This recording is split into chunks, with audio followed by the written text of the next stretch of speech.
एक समय की बात है। एक महान और साहसी राजा विक्रमादित्य अपने राज्य में न्याय और धर्म की स्थापना करने के लिए प्रसिद्ध थे। राजा विक्रम एक दिन जंगल में एक साधु से मिले, जिन्होंने उन्हें एक अजीब सी चुनौती दी।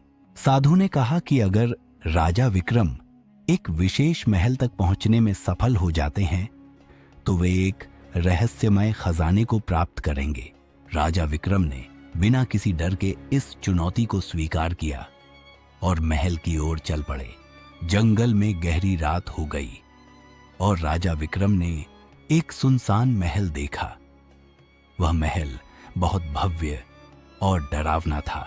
महल के भीतर प्रवेश करते ही राजा विक्रम ने देखा कि हर कोने में एक प्रेत की आकृति खड़ी थी।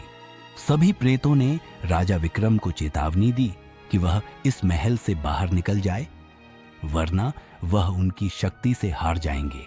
लेकिन राजा विक्रम ने सभी प्रेतों के बातों को अनसुना किया और महल के अंदर और आगे बढ़े। कुछ देर बाद राजा विक्रम ने देखा कि एक प्रेत ने उसका रास्ता रोक लिया और बोला, तुमने मेरी बात नहीं मानी, अब तुम मेरी चुनौती का सामना करो। प्रेत ने राजा विक्रम से 3 कठिन सवाल पूछे और राजा विक्रम ने सभी सवालों के सही जवाब दिए। राजा विक्रम ने अपनी बुद्धिमानी से प्रेत को परास्त किया और महल के भीतर आगे बढ़े। अंत में राजा विक्रम ने उस रहस्यमय खजाने को प्राप्त किया जो महल के एक गहरे कमरे में छिपा हुआ था।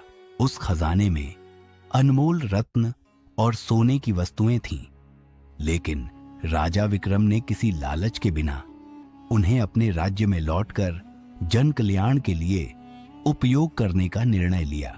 राजा विक्रम का साहस, बुद्धिमानी और न्याय के प्रति निष्ठा ने उसे प्रेत महल की इस खतरनाक चुनौती में विजयी बना दिया।